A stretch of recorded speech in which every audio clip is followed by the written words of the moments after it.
I look forward to buying the Samsung Galaxy S9 or S9 Plus used in 2020. That's right, 2020 when the price is reduced. Currently, I have a Galaxy S5 and I plan to get a S7 within several months. Since 2012, any phone that I've bought has been used either by way of eBay at one point or Amazon, which I do now.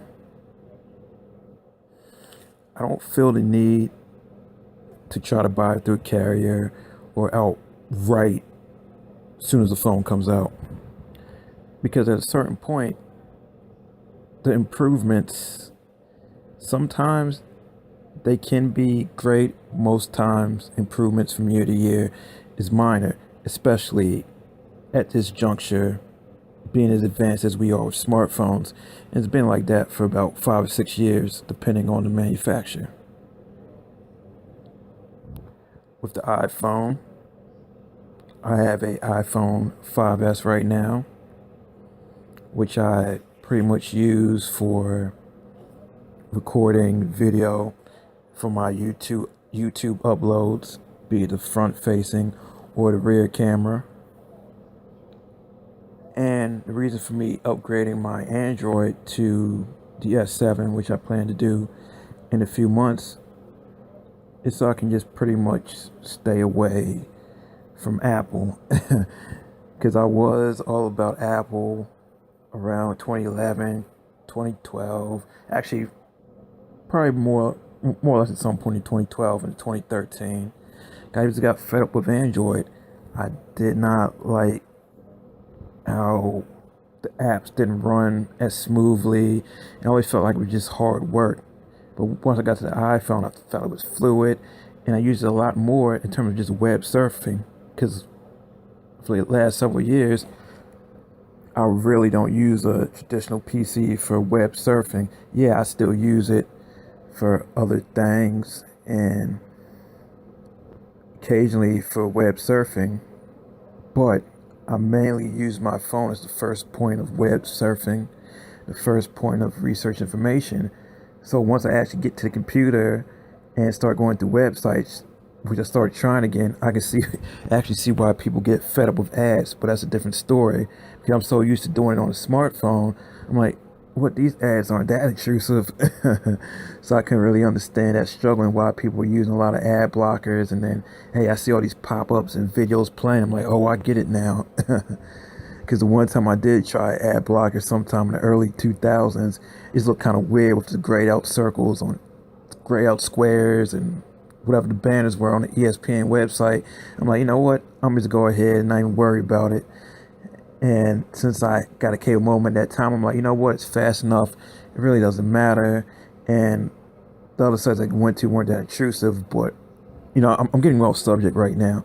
But the thing is, in 2020, that's when I'll buy the Samsung Galaxy S9. I like the improvements, but it's not something that I need right now. I mean, essentially, it's the same kind of quad core processors. Yes, I know it's octa-core, but you have the quad fast cores and the quad slow cores. What they do now with these octa-core processors, so it just pretty much upgrade, which makes it more efficient in terms of the battery, and it gets a little bit more faster. Cool, we get that. All right, it's an improvement over S8 and to some degree the S7. I got it. But the main thing is the camera with the apertures that make the S9 interesting, where you can have 2.5 or 1.7, I believe, or 2.7 or 1.5.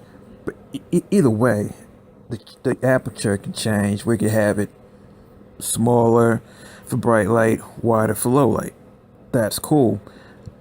And I expect future phones after the S9 to have it actual variable where we can get in between the extremes of the aperture, between the wide and close, real tight. I expect that in future Galaxy phones. That make a lot of sense to give you more control over that aspect. And the security features look interesting. They've got a fingerprint reader on the back still, but they moved into a better location for people that like to use that type of biometric. Personally, it's not for me. I just feel that could be a liability in many situations, whether someone's putting your finger on there, either whoever, or be it somebody else is just trying to get into your phone for whatever reason, no matter who it is. So I don't feel it's always the best thing to be kind of reliant on a fingerprint scanner, or even to a degree the iris or face scanner, which they have now, which adjusts depending on the light. If it's low light, it'll scan your face. If it's bright light, it'll scan your irises. So that's cool. It's variable, so it can adapt to the conditions.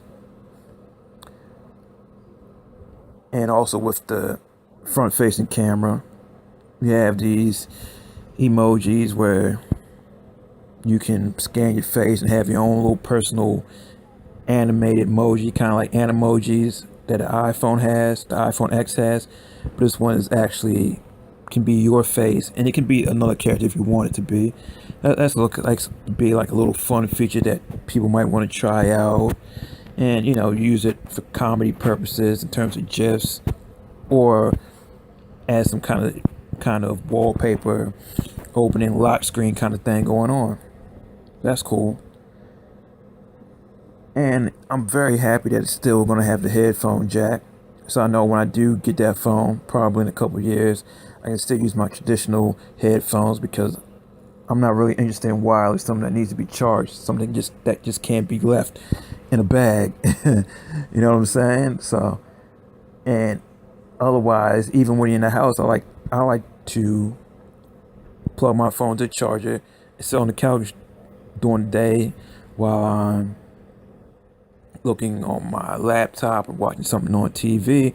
I like to be plugged in that way, and I can plug my headphones into the jack, if I feel the need to, if I just want to hear some music at a certain point in time. So that's kind of how I do it, especially if I'm sitting around. I like to be put up to the charger, sitting on the couch. And even if I be out, or a public transportation situation, or just away in a public place where I'm not going to be home for a while, I'd rather just have my headphones already in the bag, and I don't feel like having to worry about charging something in the morning or anytime. I just remember to charge my phone, or to do overnight, and plugged in near me where I can still grab it. So I'm just not a fan of wireless right now.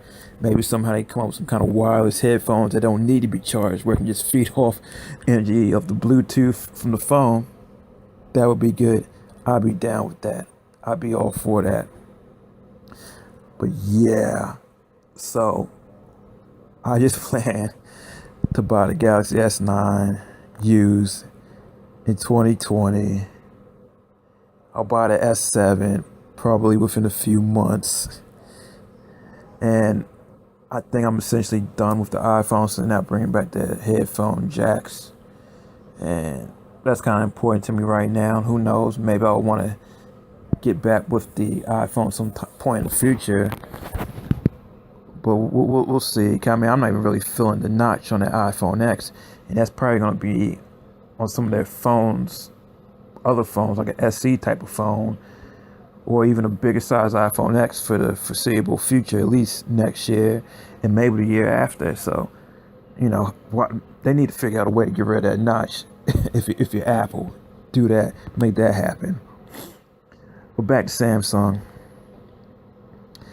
Yeah, right now I got an S5. I've had a S4, and I've tried the S3. I even had like the S2 type of thing when I tried it a few years back on Freedom Pop. So I'm familiar with the Samsung phones. I'm happy that the S9 is going to have front-facing speakers, 2 of them. Make it for better sound, so it's not as tinny. So there'll definitely be a marked improvement. I see that being a solid phone. And once that price drops down in a couple years, I'll be right there to get it. Just like the price for S7, a couple years later, has dropped down. And that's something I plan to get in a few months. That's just my take. I find the S9 to be a solid phone. I think the camera's going to be wonderful. But I really don't see the need to try to get it immediately just for that. I think the S7 will suit me fine once I get there in a couple months. In terms of front facing camera, if I want to shoot video, and in terms of the rear camera, if I want to shoot video, and if I want to take a few pictures, I'm sure that's going to work out as well. And that's just my main concern because, hey, I still got a quad core on this S5, and when I get the S7, that's going to be what, quad core or octa core for all I know, but it's still going to be 4 cores used at any particular time. So even these octa cores aren't using 8 cores at this juncture. So it's still quad cores. It's just more efficient in terms of battery. That's it. Not real octa cores in my opinion. But that's neither here nor there. That's just my take. Solid phone in the S9, but I will not be buying it until 2020 as it stands. S7, I'm going to upgrade too soon. That's my take, and I'm out. Deuces.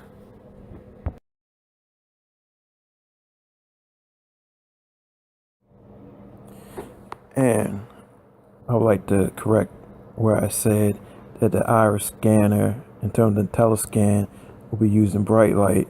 The iris scanner was supposed to mainly be using lower light, and in bright light, as in outdoors, the face scan will be used. And also, I was impressed with the S9 in terms of the augmented reality translation, that you can translate a sign, words, text that are in a different language from your native tongue and translate it to your native tongue. And I found that quite cool, quite exciting. I'm not sure it's going to be implemented into the S8 or what have you, or even the S7, but that's definitely something that's interesting about the S9. And I just wanted to make those couple corrections instead of re-recording or editing in those facts back into the main part. All right, I'm out for real this time. Deuces.